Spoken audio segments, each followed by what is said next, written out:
तो दोस्तों Q&A की एक नई वीडियो में आप सबका स्वागत है।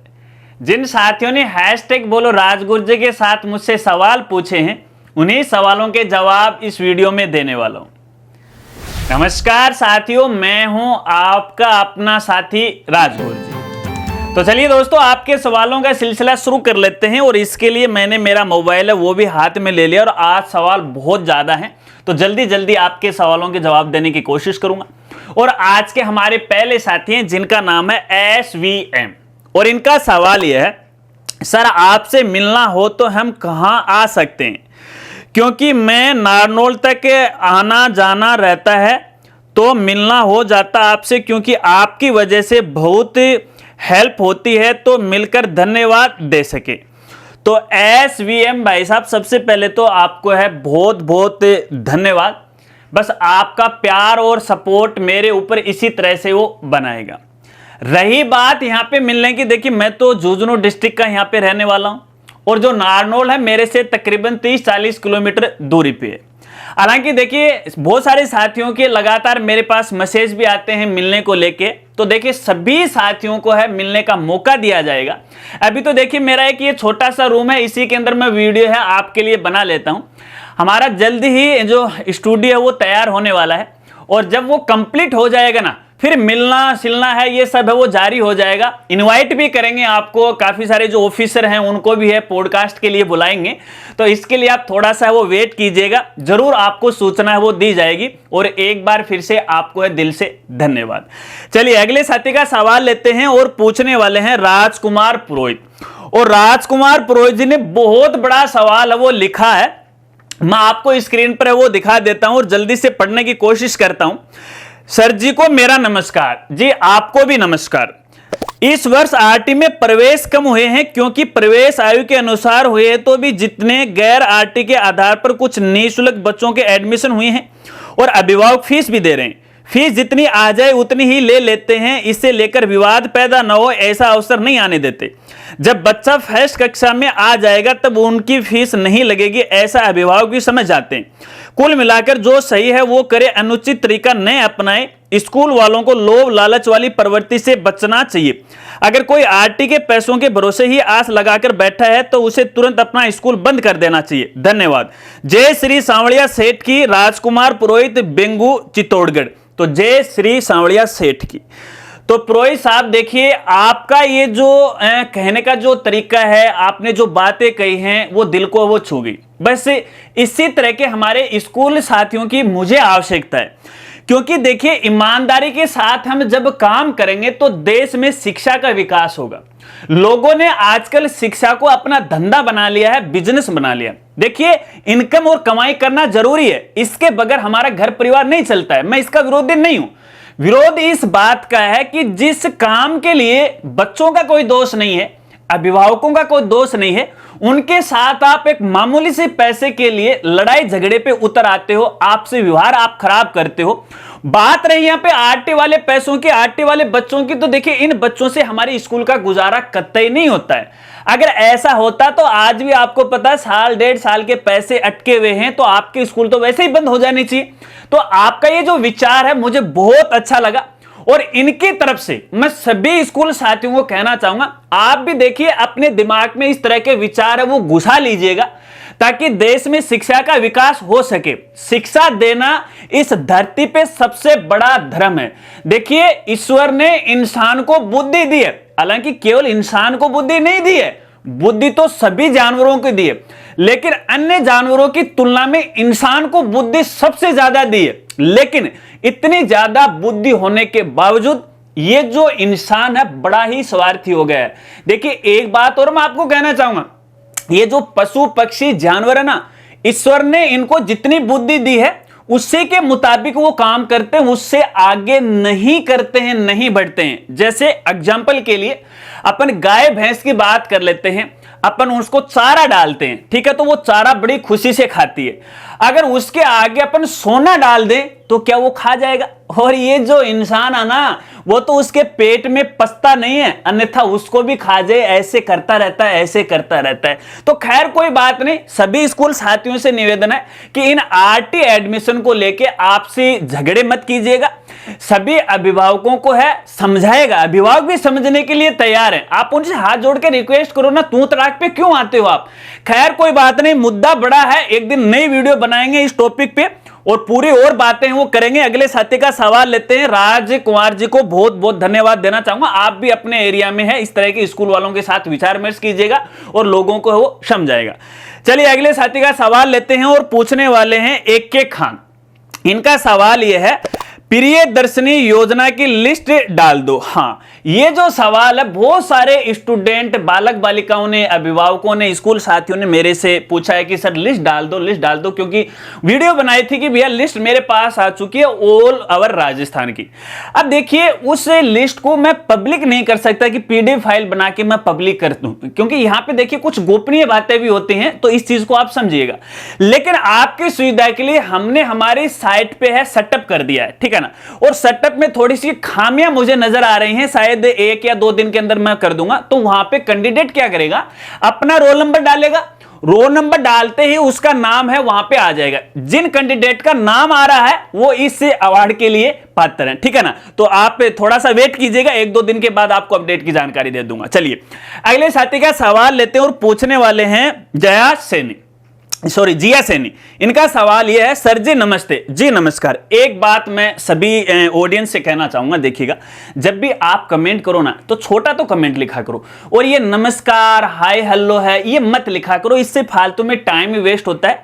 आप सभी मेरे आदरणीय हैं, सम्माननीय हैं, मुझे पता है आप मेरे से बहुत अच्छा प्यार करते हैं, सपोर्ट भी करते हैं। तो ये नमस्कार नमस्कार करने की मैं कभी नाराजगी नहीं मानता इस बात की, चाहे मुझे कोई नमस्कार करे या नहीं करे। मुझे तो स्कूल वाले गाली भी निकालते हैं, और ऐसे स्कूल वाले आपको मैं बताऊं ना, तो मेरे चैनल को फॉलो कर रखा ना सोशल मीडिया को फॉलो कर रखा, मुझे मेल करते हैं इंस्टाग्राम पे, और मेल करते हैं इंस्टाग्राम पे, मैसेज भी करते हैं कि सर हमारी हेल्प करो, तो फिर भी मैं हेल्प करता हूं उनकी। और आज का ऐसे मेरे पास तो 5-7 तो मेल तो ऐसे आ गए हैं कि किसी की मान्यता का चालान नहीं निकला वगैरह वगैरह, उनकी भी मैंने हेल्प की है, लेकिन मेरी हेल्प कोई नहीं करता है। खैर कोई बात नहीं, मैं इतना स्वार्थी नहीं हूं, मेरा काम है आप तक सूचना पहुंचाना। इनका सवाल यह है, सर जी हमारा school board practical distribution material का सेंटर है, परंतु इस साल वो बोर्ड प्रोफाइल में शो नहीं हो रहा है। बोर्ड ऑफिस को कॉल करके हैं, हम तक चुके हैं, प्लीज, क्या लिख दिया, अदर स्कूल वाले फोन करके परेशान कर रहे हैं कि कलेक्शन सेंटर का नाम शो नहीं हो रहा है, please help. Collection centre code है इतना इतना। तो देखिए जिया सैनी जी, मैं आपको कहना चाहूंगा, एक आपने यहां पे गलती कर दी, मुझे ये नहीं बताया कि आपकी स्कूल गवर्नमेंट है या फिर प्राइवेट है।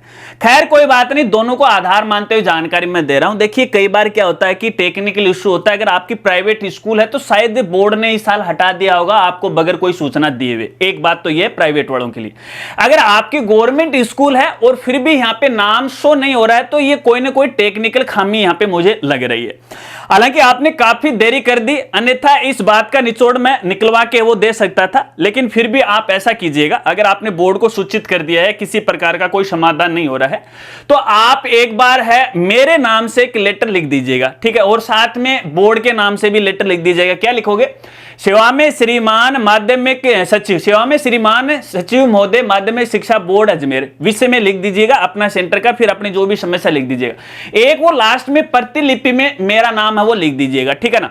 उसके बाद वो संबंधित सूचना है मैं बोर्ड को है वो भेज दूंगा, और जो भी मुझे सूचना मिलेगी वह आपको मेल के जरिए भेज दूंगा। तो मेल के जरिए ही आपको मुझे ये लेटर भेजना है, आपकी मदद मैं करूंगा। चलिए अगले साथी का सवाल लेते हैं और पूछने वाले हैं किशोर सोनी। इनका सवाल यह है, गुरुजी SLFC 2025-26 अभिभावक लॉटरी का काम हमें पोर्टल पर खुद करना होगा या पोर्टल द्वारा काम किया जाएगा? अरे किशोर सोने भाई, मुझे ये बताओ, रेगुलर वीडियो आप देखा करो, मैंने कल ही बताया वो वीडियो डाली ना, उसमें मैंने पूरी जानकारी आपको दी है कि भैया अब तक जो आपने खुद कर लिया वो कर लिया, अब आपको कुछ नहीं करना, आप सिर्फ भजन करो, भैया पोर्टल ही सारा काम करेगा ऑटोमेटिक। बहुत सारे ऐसे काम हैं जो पोर्टल ही करेंगे, लॉटरी है पोर्टल के द्वारा ही ऑटोमेटिक निकाली जाएगी।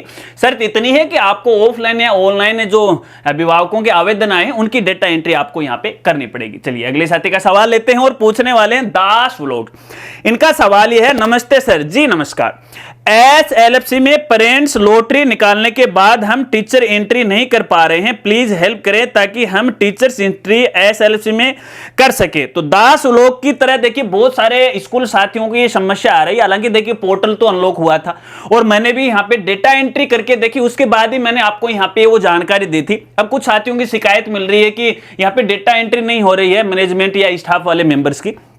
तो देखिए ये पोर्टल के एक अजीब सा काम है इन्होंने बना रखा है, कभी दिन में 2 घंटे चालू हो जाता है, 3 घंटे वो बंद हो जाता है। अगर यहाँ पे देखिए आपने डेटा लॉक कर दिया है, लॉटरी निकाल ली है, फिर भी ये समस्या आ रही है, तो इसके पीछे हम दौड़ेंगे और समस्या का समाधान करवाने की कोशिश करेंगे। इसका जो भी अल्टरनेट मिलेगा मैं आने वाली वीडियो के अंदर आपको जरूर बताऊंगा, लेकिन आप लगातार ट्राई कीजिएगा। देखिए ट्राई करोगे तो पता नहीं पोर्टल कब अनलॉक हो रहा है, कब चल रहा है, किसी को कुछ मालूम नहीं है, ठीक है ना, तो हो जाएगा, नो टेंशन। ठीक है, चलिए अगले साथी का सवाल लेते हैं और पूछने वाले हैं प्रदीप सैनी।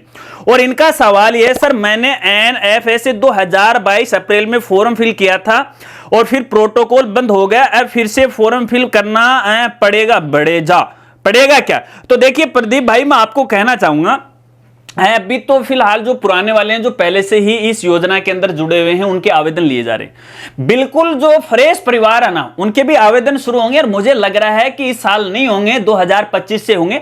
अगर आपको ज्यादा जानकारी नहीं है, ज्यादा और जानकारी लेना चाहते हो तो देखिए मैंने इस टॉपिक पे हाल ही में 3-4 वीडियो बनाई है, सर्च कर लो NFSA बाय राजगुरुजी, यूट्यूब पे जाओगे ना तो उसमें पूरी जानकारी आपको है वो मिल जाएगी। लेकिन फिलहाल आवेदन है नए परिवार के लिए शुरू नहीं हुए। चलिए अगले साथी का सवाल हैं और पूछने वाले हैं आशादीप स्कूल बिल्लू, और काफी दिनों के बाद इन्होंने सवाल पूछा है। और इनका सवाल है, सर जी यदि किसी विद्यार्थी के PN नंबर नहीं है तो उसे यूडाइस पोर्टल पर ऑनलाइन कैसे करें, कोई समाधान बताइए। मैं जोड़ देता हूं मेरी तरफ से समाधान जी। ठीक है, तो देखिए बिल्लू साहब मैं आपको कहना चाहूंगा, पहली बात तो है कि PN नंबर क्यों नहीं है, ये तो देखिए स्कूल वालों की जागरूकता का अभाव है, इसलिए मैं स्कूल वालों को बार बार धमकाता हूं। फिर कहते हैं कि राजगुरु जी आप तो प्राइवेट स्कूल वालों के विरोधी रहे, विरोधी कहें कि आपको काम करने का तरीका नहीं है, हैं? जब मैं बोलता हूं तो आप उसको विरोध करने लग जाते हो। मैं तो आपको जागरूक कहता हूं। अरे वो कहते हैं ना, अपने गुरुजी का, अपने माँ बाप का जो थप्पड़ लगता है ना वो भैया गुस्से से नहीं लगता है, वो हमें कुछ सिखाने के लिए लगता है। तो भैया जब भी मैं आपको इस तरह की बातें बताता हूं तो मेरा ये मतलब नहीं है कि मैं आपकी भावनाओं को ठेस पहुंचा रहा हूं, मेरा मतलब है मैं आपको सिखा रहा हूं। अगर प्यार से नहीं मान रहे हो तो गुस्से से सिखाना पड़ता है, ठीक है ना। तो यहां पे देखिए इसका समाधान तो ये है, फिलहाल अपने CB ऑफिस में आपको जाना पड़ेगा। और ये कौन सी कक्षा का स्टूडेंट है, देखिए अभी केवल फर्स्ट क्लास के अंदर अपने डेटा एंट्री कर सकते हैं, बाकी इससे ऊपर की जितने भी कक्षाएं उसमें डायरेक्ट अपन यूडाइस पोर्टल पे स्टूडेंट की डेटा एंट्री वो नहीं कर सकते। तो इसके लिए विभाग है समय समय पे है हमें मौका देता है, जैसे फॉर्म नंबर 01, 02, 03 इस तरह से कई ये फॉर्म होते हैं स्टूडेंट और स्कूल वालों के लिए। तो जब ये प्रक्रिया शुरू हो जाएगी ना तो CBO की ID पे स्टूडेंट जोड़ने का जो लिंक है वो एक्टिव कर दिया जाएगा। हालांकि फिलहाल वहां पर भी ये बंद है, तो आप थोड़ा सा वेट कीजिएगा, मैं कुछ यूडाइस वीडियो लेकर आने वाला हूं, स्टेप बाय स्टेप है, और जैसे जैसे ये प्रक्रिया आगे बढ़ेगी वैसे वैसे आपको समय के साथ वो जानकारी वो देता रहूंगा। ठीक है, चलिए अगले साथी का सवाल लेते हैं और पूछने वाले हैं मनोज जंगड़ छोयल। ये चोयल है कि छोयल है, कमेंट करके मुझे बताना।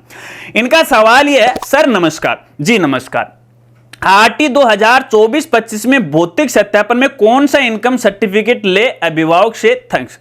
तो मनोज भाई देखिए मैं आपको कहना चाहूंगा 4 पेज वाला इस बार वो मान्य होगा। अगर किसी अभिभावक ने 1 पेज वाला यहां पे इनकम सर्टिफिकेट ऑनलाइन अपलोड कर दिया है या फिर आपके स्कूल में जमा करवा दिया है तो वो बैक डेट में है, 4 पेज वाला बना लो, किसी प्रकार की कोई दिक्कत है वो नहीं आएगी। जब पैनल आएगा तो उसको दिखा देना। चलिए अगले साथी का सवाल लेते हैं और पूछने वाले हैं शुभम क्लासेज, और इनका सवाल यह है, राजगुरु जी सर हमारे स्कूल के फर्स्ट क्लास में स्टूडेंट ऑलरेडी है और अब उसका RT में एडमिशन हुआ है, फर्स्ट क्लास में तो उसका नॉन RT वाले एडमिशन की TC जारी करनी पड़ेगी क्या?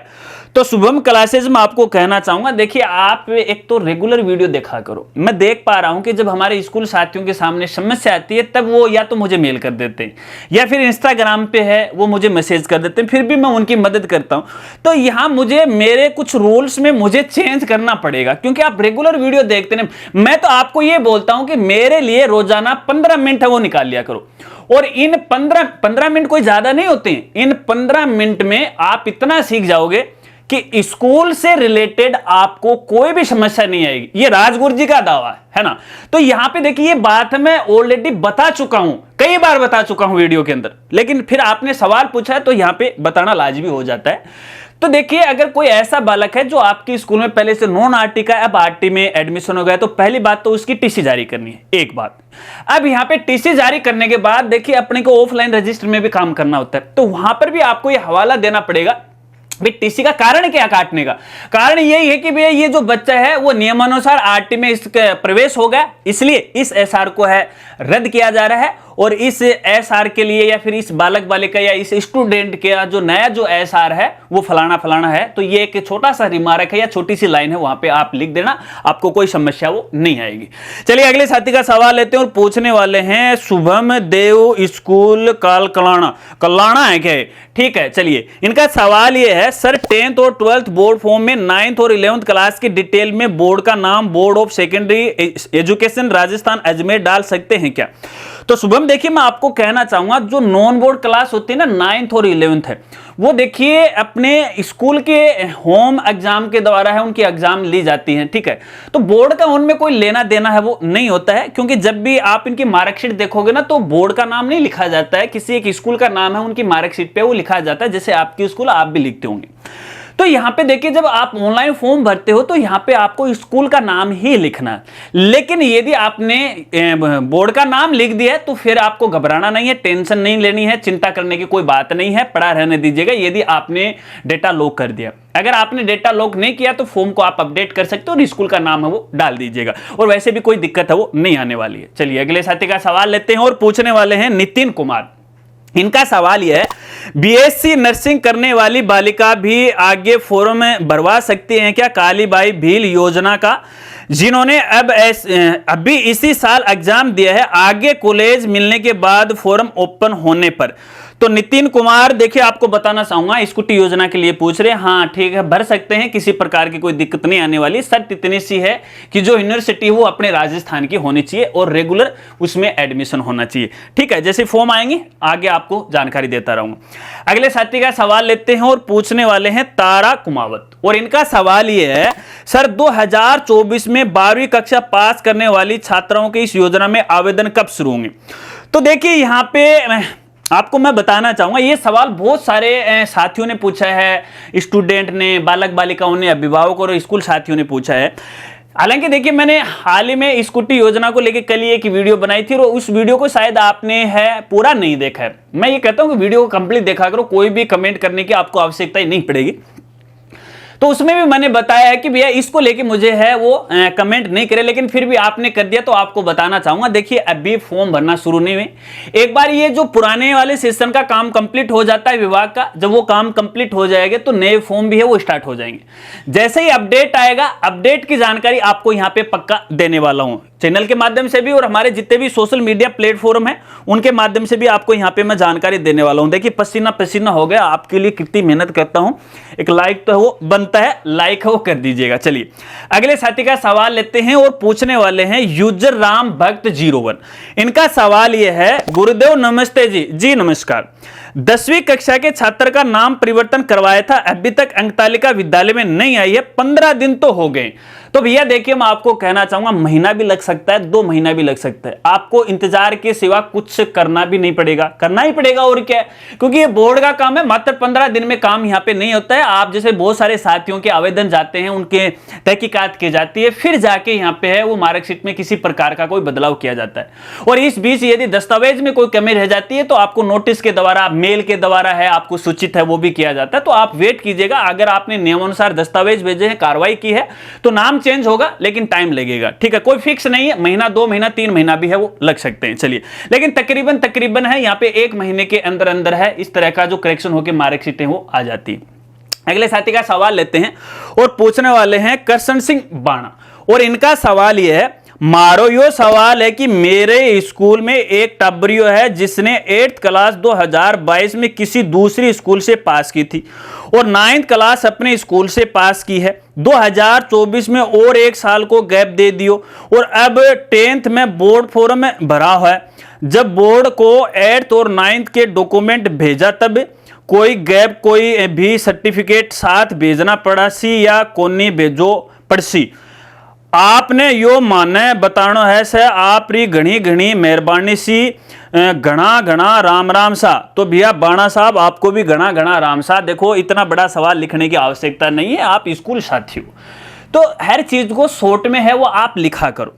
देखिए ये सवाल कोई ज्यादा पेचीदा भी नहीं है और ज्यादा इतना लिखने की आवश्यकता भी नहीं है, बुरा नहीं मानना है, मैं आपको बता रहा हूं। यहाँ पे 1 लाइन का ये सवाल था, सिर्फ आपको ऐसा लिखना था, अगर कोई स्टूडेंट 8th 9th में बीच में गैप है तो उसका कोई गैप सर्टिफिकेट लगाना है क्या बोर्ड फॉर्म में। अब ये कितनी लाइन में आप लिख सकते हो वो तो आप खुद ही वो देख लीजिएगा, मैं समझ जाता हूं।